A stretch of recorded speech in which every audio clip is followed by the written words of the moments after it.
price of only $14.95. Your solution is at plexidermtrial.com or call the number on your screen.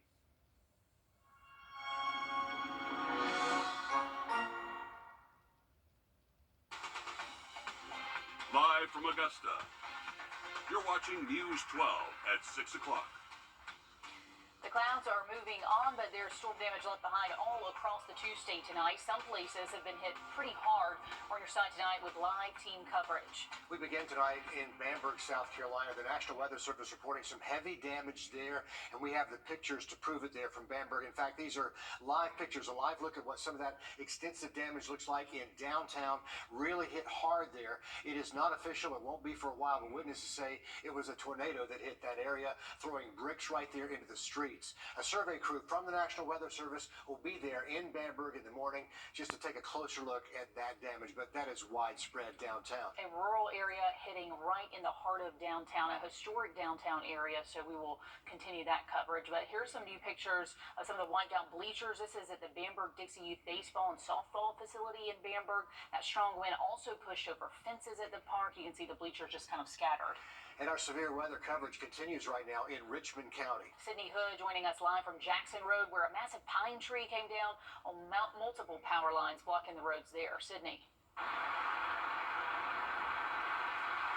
Laura, this massive pine brought down 3 power poles with it. I'm going to step out of the frame so you can get a better look here. I know it's kind of dark, but you can see Georgia Power crews are steady cleaning up this area. There are bits and pieces of the power line still in the road from whenever it fell down earlier, which made crews decide to block this portion of Jackson Road off for safety reasons because the roads are wet. You've got a power line down in the road, makes it seriously dangerous for driving conditions, so that's why they are blocking off just this portion of Jackson Road. I want to bring you around this way to show you exactly where I'm talking about here.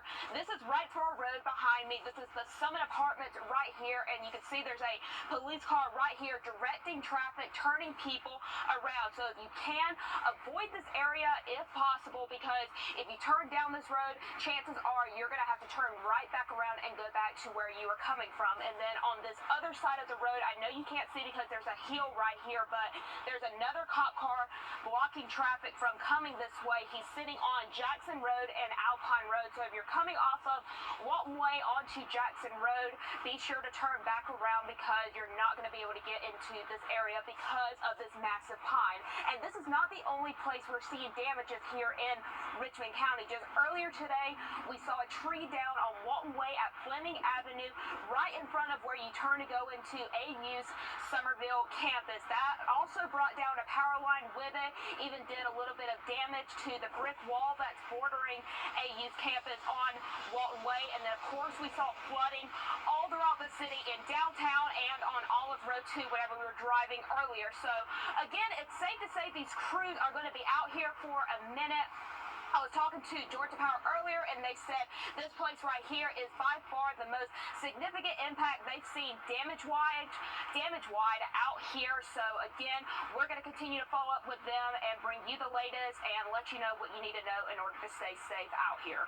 Okay, Sydney, thanks for that live update. And our live team coverage continues. We have First Alert Chief Meteorologist Riley Hale, who's been busy all day long, keeping you informed, keeping you safe. But the severe weather threat, Riley, you say, is over, but we are tracking some possible storms for Friday. I know, and we're done with round 1. For the rest of this evening, Today's storm hit some places harder than others. Tree branches are now sticking through the roof of one woman's home.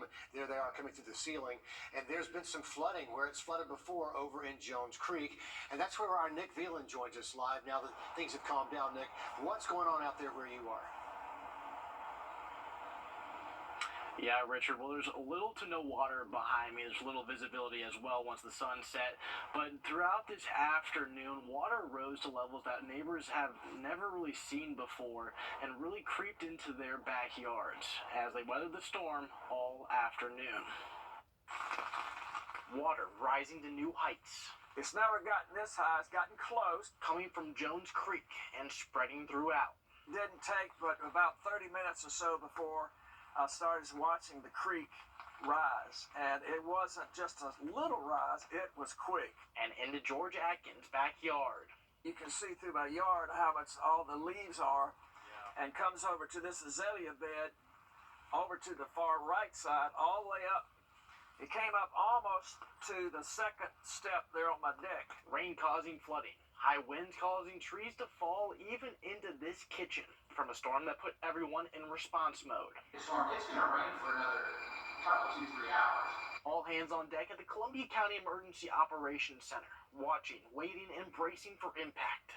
It's pretty rough outside. They saw the wind and the rain through traffic cams, causing power outages and debris throughout. Today was just one of those things. It's like, man, all of this is now, it's really changed things up, and who knows what it looks like on down the creek here, but I'm sure it's pretty nasty too. Yeah, and we are a little bit ways up beyond the creek from George's backyard, so it is a little nasty out here, but neighbors are saying that their cleanup efforts are starting tonight. No doubt about it. It was a lot of rain over a little bit of time, and that is never good math. Nick, thanks for the update there from Jones Creek. Those low-lying areas of downtown Augusta got swamped with rain just hours ago from that storm. Crews were out and about trying to clear the storm drains to help keep all of that water moving. And as Hallie Turner explains, one taxpayer is upset the city didn't act sooner. As rain and wind cracked across the Garden City sky, Kevin DeLagle says a quick Tuesday afternoon walk with his dog became a run for shelter. Walked up on the bridge with my dog and threw a brake on it, and it was so dark. It looked like, I looked this way, it looked like a funnel cloud was going to come down. And we ran back from Jones Creek.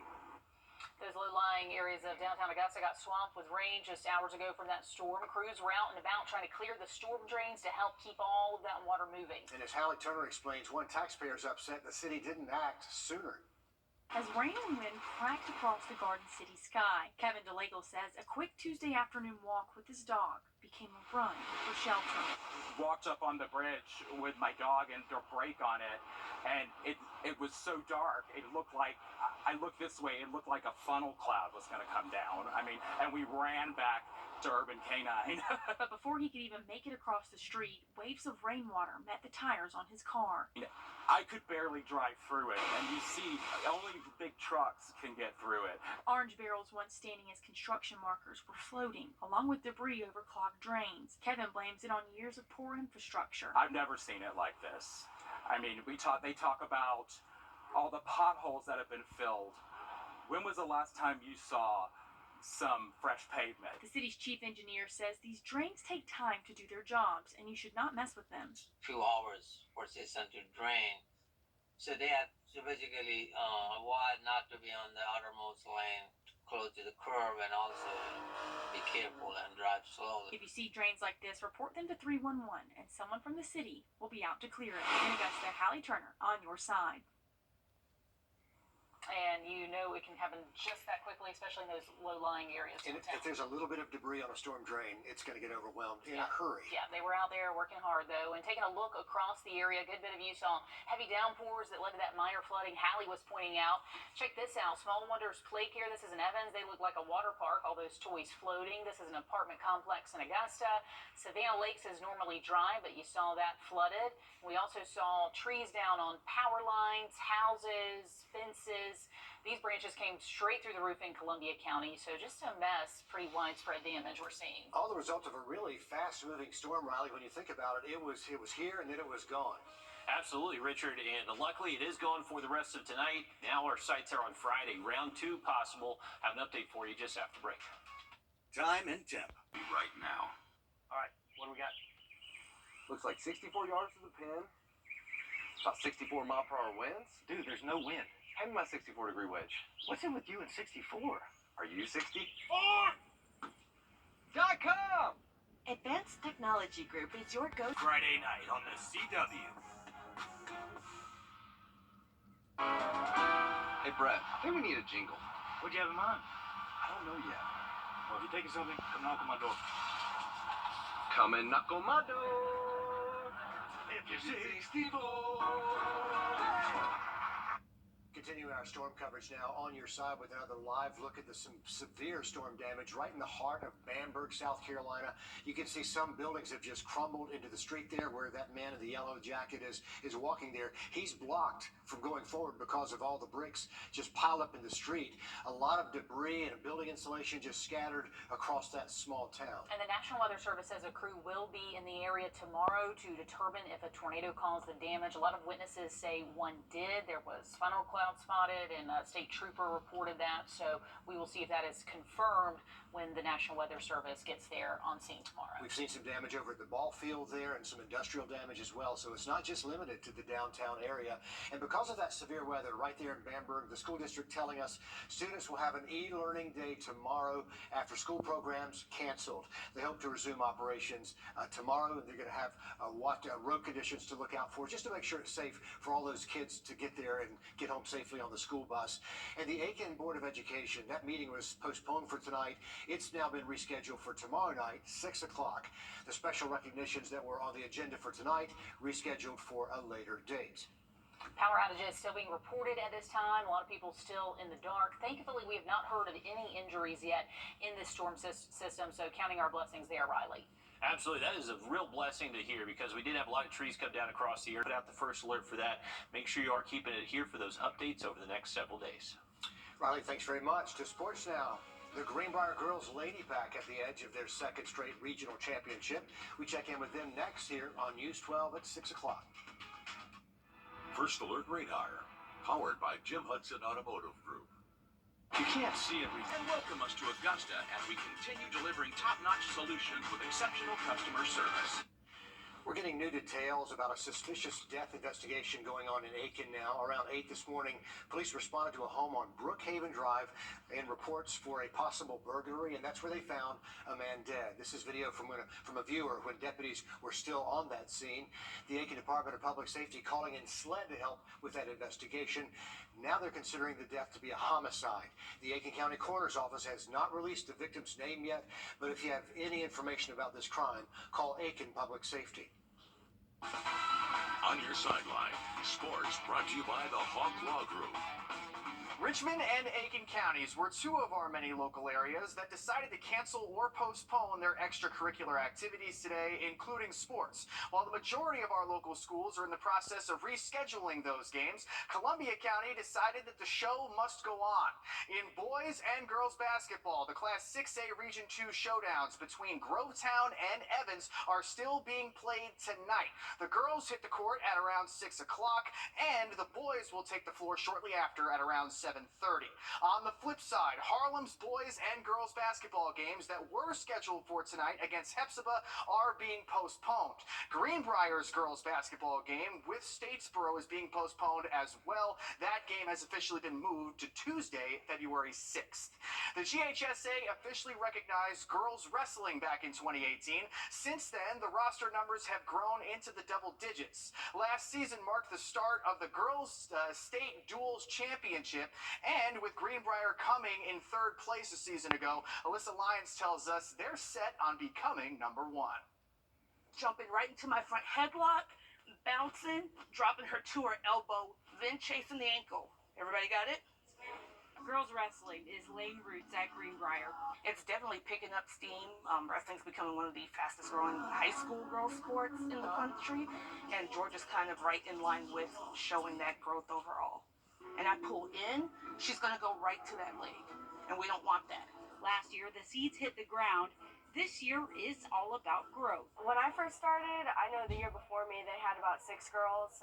When I joined, there was a lot of more freshman girls. I think there was about maybe 10, 12 of us. And now, my senior year, we're up to in the 20s. I think our highest was like 28, 27. The Lady Pack is on the cusp of their second straight regional championship.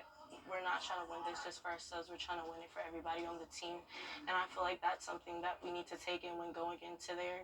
And just remember everything that we practiced throughout the oncoming weeks to get us here. Last season, they had 7 state qualifiers, 3 podiumed in their respective weight classes. For us, it's definitely taken a lot of hard work, a lot of patience, because sometimes especially when you're starting a new sport, you expect everything to come right away, and sometimes it doesn't. There's a podium spot that they haven't stepped onto, but one they're working towards. I want to be a champion. We're hoping this year that this is our year. All right, on 3, 1, 2. At Greenbrier, Alyssa Lyons on your side. Thank you, Alyssa. Greenbrier will host the team duels on Friday before going off to compete in the state team duels next week. Now, tomorrow night at Christenberry Fieldhouse, the Augusta University men's basketball team is hosting their 3rd annual Stuff the Stadium event. After the Jaguars score their first bucket of the game, everyone in attendance will throw stuffed animals from the stands onto the court. Once again, and all of these, when they're picked up off the court, they are collected and then cleaned and then donated to multiple local organizations, including Safe Homes, Ronald McDonald House, Boys and Girls Club, Garden City Rescue Mission, as well as Copeland and McBean Elementary Schools. According to head coach Dimitris, more than 1,000 stuffed animals have been donated in the first 2 years of this event. The opening tip between AU and Clayton State is set for tomorrow night at 7:30. All right, thank you for that, Dan. We do have a flood warning to mention. This is for Stevens Creek near Modoc. So if you live around Stevens Creek in portions of Edgefield and McCormick County, you are expecting to hit flood stage later tonight and not going to go down until we get to tomorrow afternoon. Now look at that forecast for you just after a short break. We want to take you back live to Bamberg, where there's some severe damage from a potential tornado that touched down there. As you can see there, Will Rio joining us live right in the heart of downtown Bamberg. Will, what are you seeing there? Yeah, guys, there is a lot of damage right when you get to the main street here in Bamberg. I'm going to get right out of the way so you guys can take a look at this. You can see the bricks just completely scattered across downtown Bamberg here in some of their historic buildings. I actually had the chance to talk to the chief of police here not too long ago to get some details about what they experienced during this tornado that touched down in the area. He says that he's not seen something like this in the last 5 years. Actually, the last time they saw something like this was when they had a major fire that took out several businesses. It looked just like this. Emergency crews are all over town right now trying to restore power. They say it's going to take some time to get that back. As you can imagine, major damage across the city.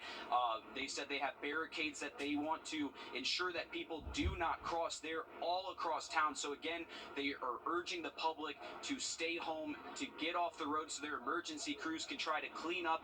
We've seen pictures filling in from Facebook with damage just like this from this tornado. Of course, we'll keep you guys updated as we learn more and as we start to assess some of this damage with the emergency crews. We'll bring you live updates throughout the evening, guys. Just extensive damage there. Will Rio reporting from Bamberg. Nikki Haley's hometown. It'll be interesting to see how she responds to this tragedy. She makes a trip back and what kind of aid she renders there. Thank you for that update, Will. And Riley, most of our area saw some damage, but nothing like what Bamberg saw.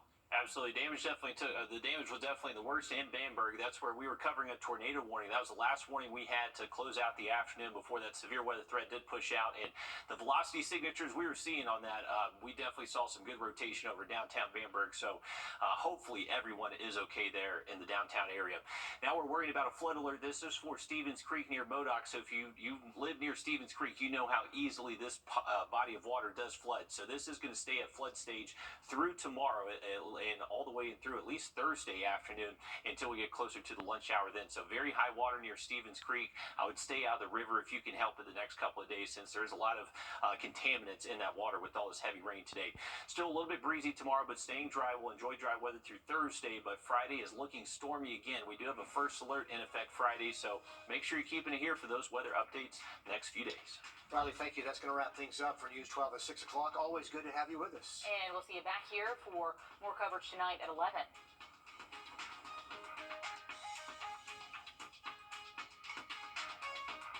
At the CBS Evening News, we focus on solutions, finding solutions to help people understand what are the right choices to make for you and your family. Being the Augusta guy means that you're getting myself and my staff, which was raised on the same values that fellow Augustans were raised on.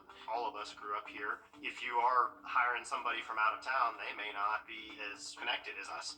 I guarantee you that we are going to work extremely hard for you. You're getting somebody who's going to shoot you straight and tell you the pros and cons of your case, and also take the case as far as it needs to go to get what people deserve. Hey, it's Anna Christina, and I think it's time for a new year, new you, new mattress. Ring in the new year with a great night's sleep with Jimmy's Home Furnishings. Come shop Tempur-Pedic, Stearns & Foster, and Sealy. We're offering free delivery on all mattress purchases. Also, take advantage of up to 40% off select clearance items store-wide, as well as 60-month interest-free financing. Here in Grovetown, located just 2 miles from exit 190. Jimmy's Home Furnishings, where it feels like home. Attention railroad.